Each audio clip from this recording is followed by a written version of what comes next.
ዲያሪው ክፍል 12 ልብ አንጠልጣይ ታሪክ።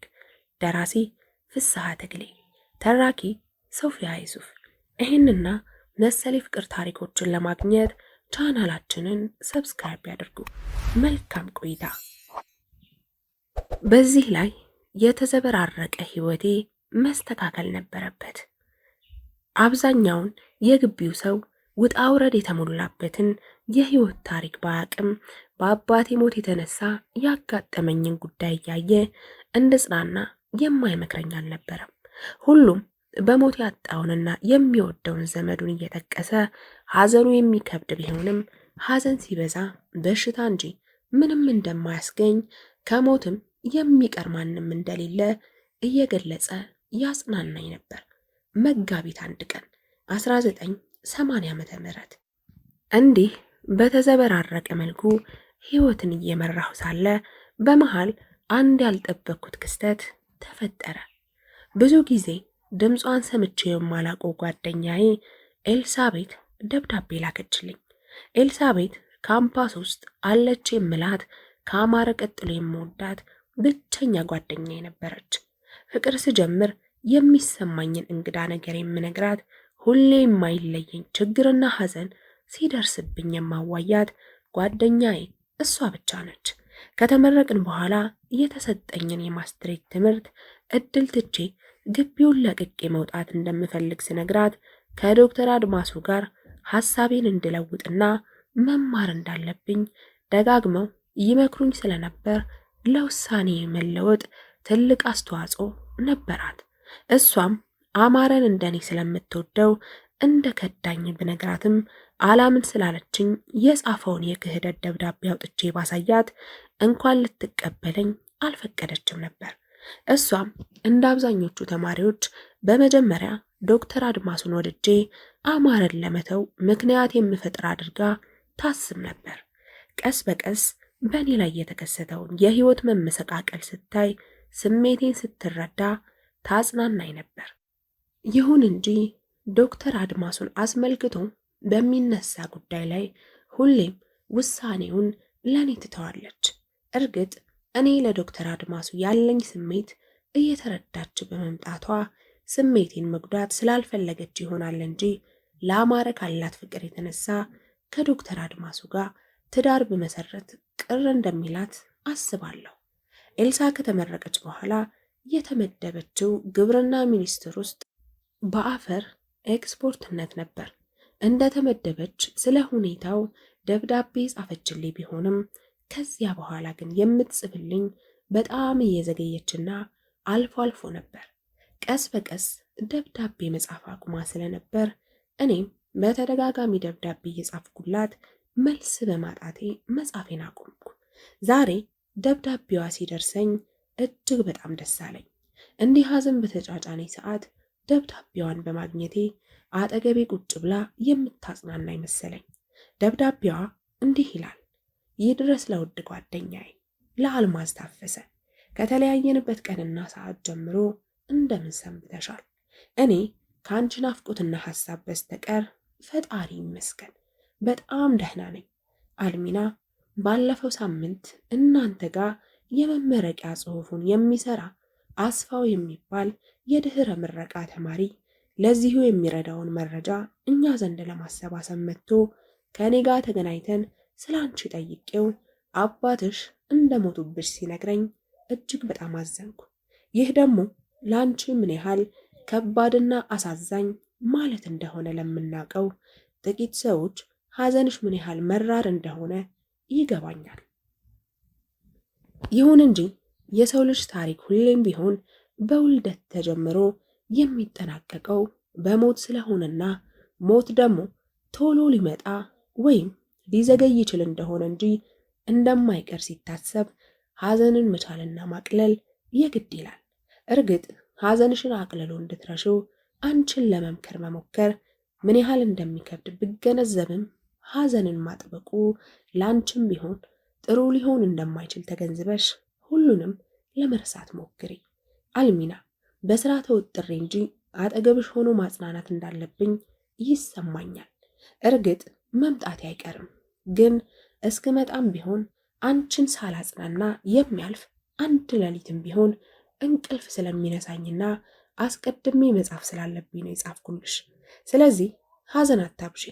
ፈጣሪ የፈቀደውን ሊወስድ ያልፈቀደውን ሊያቆይ ስልጣኑ የሱ ስለሆነ የሚደረገውን ነገር ሁሉ በጸጋ ተቀብለሽ አሳልፊ። በተረፈ አንድ በጣም የሚገርም ነገር አጋጥሞኛል። ምንም እንኳ ሐዘን ላይ ብትሆኚ ይህንን ሳልነግርሽ ማለፍ የለብኝም። እንደምታውቂው እኔ የተለያዩ መጽሔቶችን አገላብጣለሁ። ከእጄ መጽሔት ሲጠፋም ቅር ይለኛል።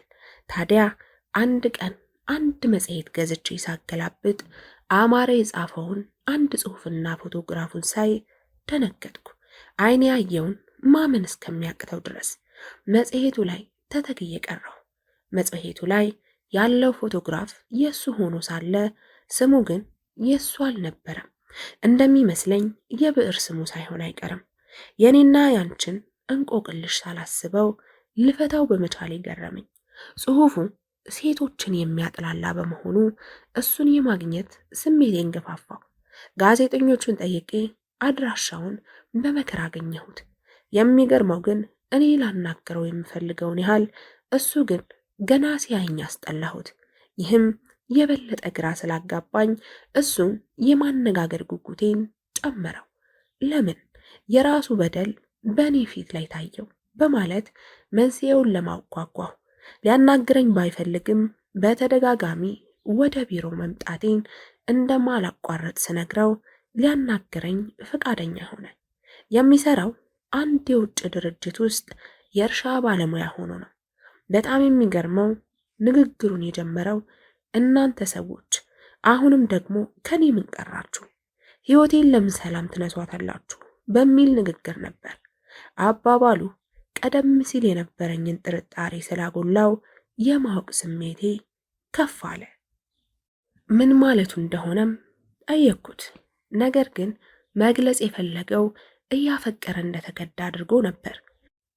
እኔ ደግሞ የማውቀው የእሱን ከዳተኝነት ስለነበር ብዙ ስድብ አሽጎደጎድኩበት፣ እንደ ውሸታምም ቆጠርኩት። ነገር ግን በእሱ አባባል ከዳተኛው እሱ ሳይሆን አንቺ እንደሆንሽና ከፈለግኩ መረጃው ቤት ውስጥ ስላለው ሊያሳየኝ እንደሚችል ነገረኝ። እኔም እንዳምነው ከፈለገ እንዲያሳየኝ ስለገፋፋሁት በነጋታው ልንገናኝ ተቀጣጥረን ተለያየን። የሚያሳየኝ ነገር ይኖረዋል ብዬ ስላልገመትኩ በነጋታው ይመጣል ብዬ አልጠበቅኩም ነበር። እሱ ግን መጣ። መረጃውን ሊያሳየኝም ወደ ቤቱ ይዞኝ ሄደ። አኗኗሩን ሳይ ደነገጥኩ። ቤት አልሰራም። አንዲት ትንሽዬ ቤት ተከራይቶ ነው የሚኖረው። ቤቷ 2 ክፍል ስትሆን ሳሎኑ በጣም ጠባብ ሆኖ እዚያች ውስጥ ያሉት ከገጠር ተሰርቶ የመጣ አንድ ጠረጴዛና 4 ወንበሮች ከብረትና ከገመድ ተሰርቶ ስፖንጅ የተነጠፈበት ሶፋ ተብዬ ነገርና አንድ ትንሽ የስልክ ማስቀመጫ ጠረጴዛ ብቻ ናቸው። ልጆቹ ይኖሩታል ብዬ ስለገመትኩ የሄድኩት ኩኪስ ገዝቼ ነበር። የሚገርመው እሱ ግን ያ ወንደላጤ ሆኖ ነበር የጠበቀኝ። ኩኪሱን ሲያይ ልጆች ይኖሩታል ብዬ ገምቼ እንደመጣሁ ስለገባው ወንደላጤ ስለሆንኩ የሚያስፈራ ነገር የለምና ተዝናኝ ብሎኝ መረጃውን ሊያመጣ ወደ መኝታ ቤት ገባ። ይልቅ መኝታ ቤቴ ነው ብሎ ባሳየኝ ክፍል ውስጥ አንድ አልጋና ትልቅ የመጽሐፍ መደርደሪያ አለው። የሚገርመው ግን ያ ትልቅ መጽሐፍ መደርደሪያ በሙሉ በመጽሐፍ የተሞላ ሳይሆን ከትራስጌው አጠገብ ካለው ኮመዲኖ ላይ ያንቺ ፎቶ ተቀምጧል። ምንም እንኳ ቤቱ ትንሽ ብትሆንም የራሱ ከሆነችም አንድ ነገር ነው ብዬ ቤቱን ሰርተህ ነው ወይስ ተከራይተህ ብዬ ጠየቅኩት። አንድ ታዋቂ የሀገራችን ደራሲ እንዳሉት እኔ ቤት ሰርቼ ገንዘብ ሲተርፈኝ መጽሐፍ የምገዛ ሳልሆን መጽሐፍ ገዝቼ ሲተርፈኝ ቤት የምሰራ ነኝ። ግን ምን ያደርጋል ከመጽሐፍት መግዣ ተርፎ ቤት የምሰራበት ገንዘብ ባለማግኘቴ ቤት አልሰራሁም፣ የምኖረው ተከራይቼ ነው አለኝ። በነገራችን ላይ መጽሐፍት ለእኔ የእውቀት ማዕድ ብቻ ሳይሆን መደበቂያም ናቸው አለኝ። አይገርምም? መጀመሪያ ከማን ነው የሚደበቀው በማለት ግራ ተጋብቼ ነበር። በኋላ ግን መረጃ ያለውን ሲያሳየኝ ግልጽ ሆነልኝ። የገረመኝ ግን ይህ ብቻ አልነበረም። ያልጠበቅኩትን ያንቺን ደብዳቤ አውጥቶ ሲያሳየኝና ሳነበው እጅግ በጣም አዘንኩ። ሳላውቅ ስለሰደብኩትም ይቅርታ ጠየቅኩት። ድሮም እንደጠረጠርኩት የከዳሽው አንቺ መሆንሽን አረጋገጥኩ። እርግጥ ትዳር ማለት የግል ሕይወት፣ ባልም የግል ምርጫ ነው። እኔም ብሆን ማንም ሰው ከፍላጎቴ ውጭ ተገፋፍቶ የማይፈልገውንና የማይወደውን ሰው ማግባት አለበት ብዬ አላምንም። ውሳኔሽ የሆነው ይሁን። ለምን እኔን መዋሸት እንደፈለግሽ ግን አልገባኝም። እስከማውቀው ድረስ ከኔ ወዲያ ሚስጥርሽን የምታካፍያት የሴት ጓደኛ አልነበረሽምና ለምን ልትዋሽኝ እንደፈለግሽ ግን አልገባኝም። እኔ አንቺ የምትፈልጊውንና የምትመኘውን እንድታገኚ እተባበር እንደሆነ እንጂ ከፍላጎትሽ ውጭ እንደምታደርጊ የምገፋፋ አይደለሁም። አስቤው እስኪ ባልበደለው በደል እሱን በደለኛ አድርጌ ልጠላው ወይም ልሰድበው አይገባም ነበር። አልሚና፣ እኔም ደብዳቤ መጻፍ ያቋረጥኩት በሌላ ምክንያት ወይም አንቺን በመርሳት ሳይሆን በዚሁ ተቀይሜ ነው። ለጻፍሽልኝም ደብዳቤዎች መልስ ያልሰጠሁሽ በዚህ የተነሳ ነው። ዛሬ ግን እንዲህ ከፍተኛ ሐዘን ሲደርስብሽ ዝም ማለት ስላላስቻለኝ ይህንን ደብዳቤ ጽፌልሻለሁ። እርግጥ እኛን አፍርሽ እንጂ ዶክተር አድማሱን እንደምትወጂው እኔም እጠረጥር ነበር። ለአማራ ያለሽንም ፍቅር ከመጀመሪያው ጀምሮ የምትነግሪኝ ለእኔ ስለነበርና ሁኔታውንም በአንዴ ተገልብጦ ሌላ ሰው በመውደድሽ ይህንን መናገር ሊከብድ ስለሚችል ብትዋሽኝም የሚገርም አይደለም። አልፎ አልፎ እንደሚታየው ሰው የሚያገባው እሱ ተመኝቶ የመረጠውን ብቻ ሳይሆን ፈጣሪ መርጦ የሰጠውን ነውና ላንቺም ፈጣሪ የመረጠልሽ እሱን በመሆኑ ብትነግሪኝም አልቀየምሽም ነበር። በተረፈ ፈጣሪ አጽናሽ እያልኩ አሁንም ቢሆን አንቺን የምትተካና እንዳንቺ የምወዳት ጓደኛ የለኝም። እወድሻለሁ። ያንቺው ኤልሳቤት ታምሩ። ይህንን ደብዳቤ ሳይ ተስፋ መቁረጥ አንዣበበብኝ። የምጓዝበት መንገድ ሁሉ በመከራ ጋሬጣ የተሞላ እንደሆነ ያለ ጥርጥር ተገነዘብኩ። አለኝ የምለው ወዳጄን ሁሉ በየተራ እያጣሁ የመጣሁ ከምረቃዬ ዕለት ውጪ አንድም ቀን የደስታ ቀን የምለው የሌለኝ፣ ነገር ግን ሐዘንና መከራ ብቻ ለኔ ተመርጦ የተሰጠኝና የማይለየኝም እስኪመስለኝ ድረስ ቢከታተለኝና ተስፋ መቁረጥ ቢያንዣብብብኝ የሚገርም አልነበረም።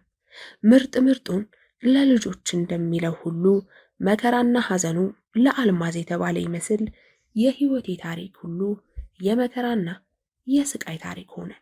በድህነት የተነሳ የሕይወቴን ጉዞ ያለ ወላጅ እናት ጀመርኩት።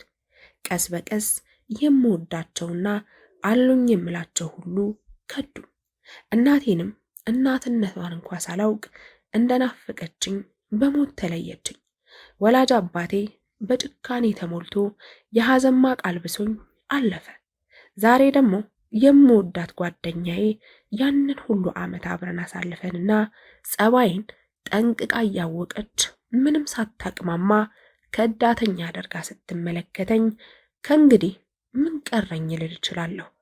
ከዚህ ሁሉ በላይ በጣም የሚገርመው ደግሞ አለኝ ብያምኘው ሳፈቅረው የከዳኝ አማረ በበደሉ ተጸጽቶ ይቅርታ በመጠየቅ ፋንታ ዛሬ እኔ እንደበደልኩት እሱ ግን ንጹሕ ፍቅረኛ እንደነበር ሲናገርና በቅጥፈት በተሞላ ንግግሩ ጓደኛዬን ከኔ ሲያርቃት ሳይ ይበልጥ አዘንኩ። ራሱ በደለኛ ሆኖ እያለ እኔን በደለኛ ለማድረግ መሞከሩ ለምን ይሆን ብዬም ራሴን ጠየቅኩ። ነው ወይስ እርግጥ እኔ ራሴ በደለኛ ሆኜ ይሆን? አሊያም የጻፈውን ደብዳቤ መልእክት አዛብቼ ተረድቼ ይሆን ብዬ ብጠራጠርም ጥርጣሬ ስላለየብኝ የጻፈልኝን የክህደት ደብዳቤ መፈለግ ጀመርኩ። ደብዳቤዎቹን አንድ ባንድ እያየሁ ቀናቱን ተከትዬ ወደ ኋላ ሲሄድ ያንን የመርዶ ደብዳቤ ያገኘሁት። እግረ መንገዴ ያገኘሁትን ደብዳቤ ሁሉ እያነበብኩ ስለነበር አማረ በተለያየ ወቅት የጻፋቸውን ደብዳቤዎች ሳይ ራሴን መጠራጠሩ ተጠናከረ። ይህ ሁሉ ፍቅር የት ሄደ? ሁሉም ደብዳቤዎች እኔን ምን ያህል ይወደኝና ያፈቅረኝ እንደነበር የሚያሳዩ ናቸው። ግን ይህ ሁሉ ፍቅር ከምኔው በኖ ጠፍቶ እንዴት በአንዲት ጊዜ ሊጠላኝ ይችላል ብዬ ራሴን ጠይቄ እኔው ጥፋተኛ እንዳልሆን ፈራሁ። ደብዳቤውን ደጋግሜ ያነበብኩት፣ አገላብጬም አየሁት። ነገር ግን መንፈሱ ያው ጥንት እንደተረዳሁት ነው። አልተሳሳትኩም።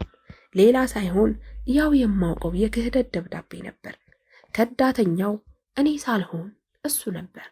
ለኔ የተሻለ ህይወት እንደሚመኝልኝ፣ እሱ ግን ቢጤውን መውደዱንና ዳግም እንዳንገናኝ እንዳልጽፍለት እንዳልረብሸው ተማጽኖ በዘጋው ደብዳቤ ፍቅራችንን በክህደት የደመደመው እኔ ሳልሆን እሱ ነው ብዬ በእርግጠኝነት ለራሴ ተናገርኩ። ነገር ግን ደብዳቤዎቹን በየተራ እያገላበጥኩ በሄድኩ ቁጥር ላምነው የማልችለው ነገር አጋጠመኝ። በሆነው ነገርም ራሴን መቆጣጠር ተሳነኝ። ከዚህ ደብዳቤ ጀርባ እንቆቅልሽ አለ። የእንቆቅልሹን ስም ባውቀውም ወርቁን ግን ላገኘው አልቻልኩም። እንዴት እንዲህ ሊሆን ቻለ? ለምን? ወዘተ የሚሉ ጥያቄዎች እዚህ ሆኜ ልፈታቸው የምችል ስላልነበሩ ሌላ አማራጭ መፈለግ ነበረብኝ።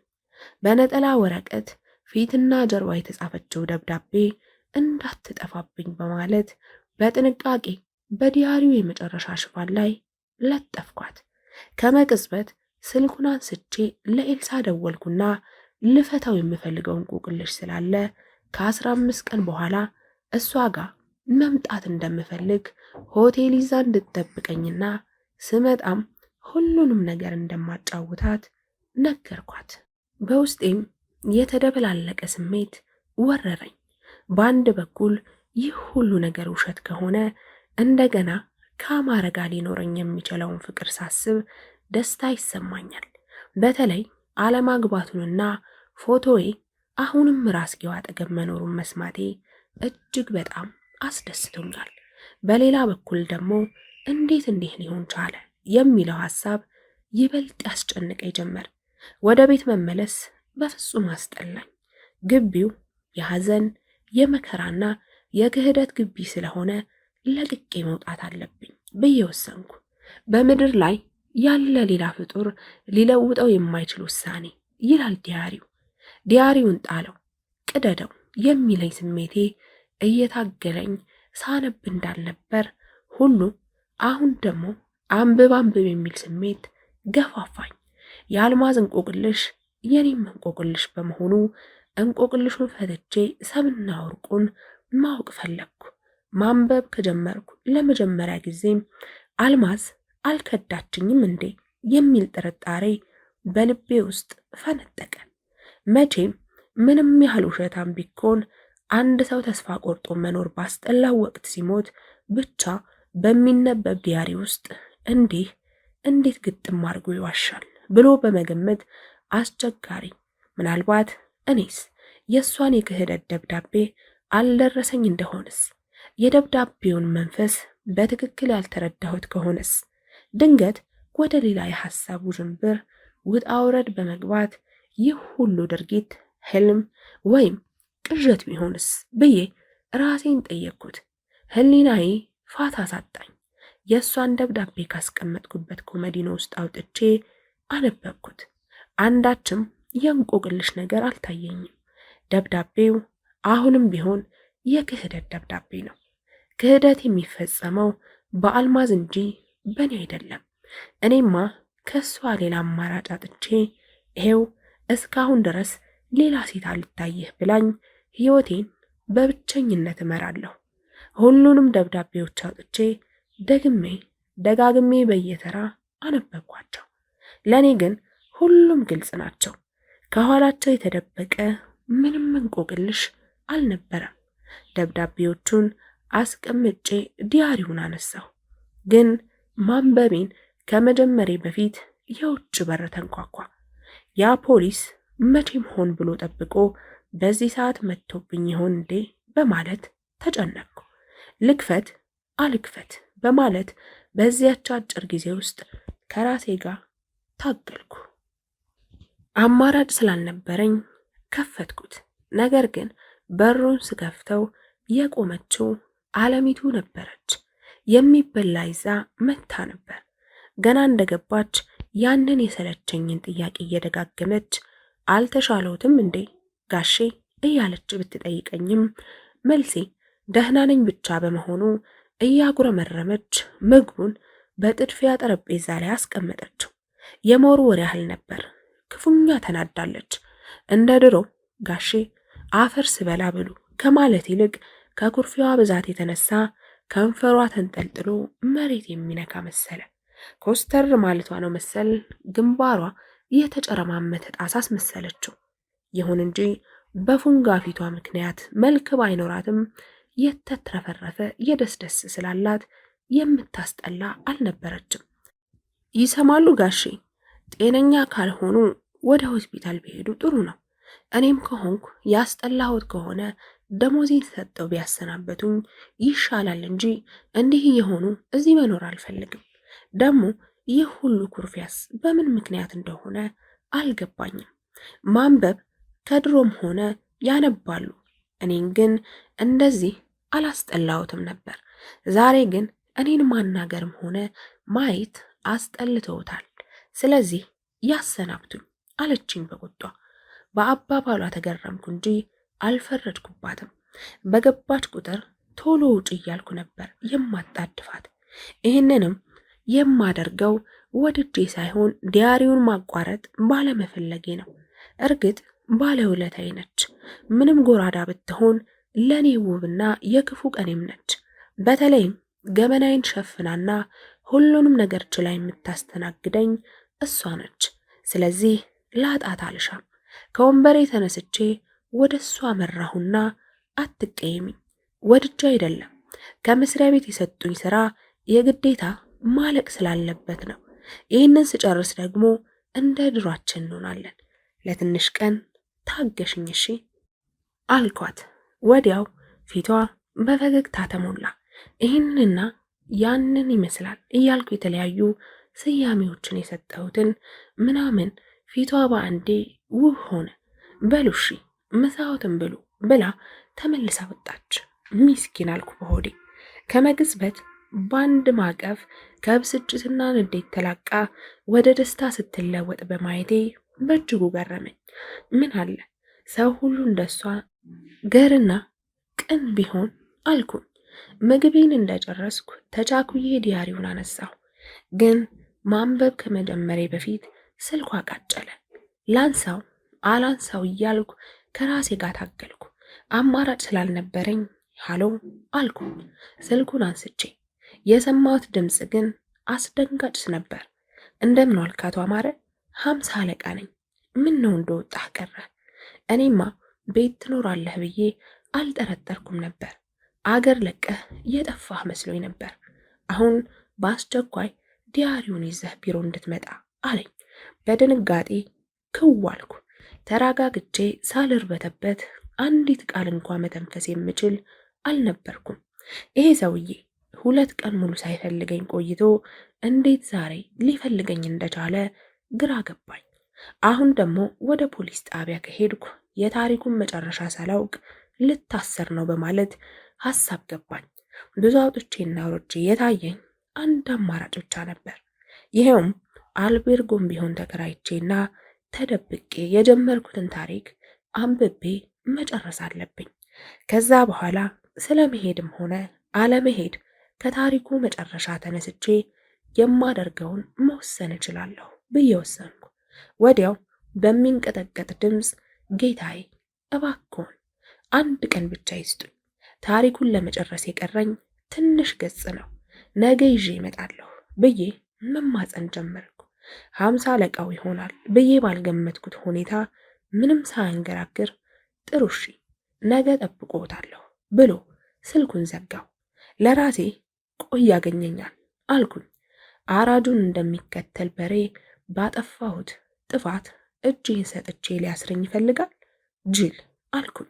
በሌላ በኩል ደግሞ ሳስበው የሚያስፈራኝና የበደልኩት በደል ወይም የሰራሁት ወንጀል ስለሌለ ምን ያሸሸኛል? ለምንስ በቀጥታ ወደ ፖሊስ ጣቢያ ሄጄ እውነቱን አላቅም እላለሁ? ለምን እንደምፈራ ግን ማወቅ ቸገረኝ። እኔ ተበደልኩ እንጂ አልበደልኩም። ደግሞስ ማሰር ከፈለገና በቂ ህጋዊ ምክንያትና መነሻ ካለው ማን ከለከለው? ቤቴ ውስጥ እንዳለሁ በማወቁ ነው እዚህ የደወለው። ክፍል 13 ይቀጥላል።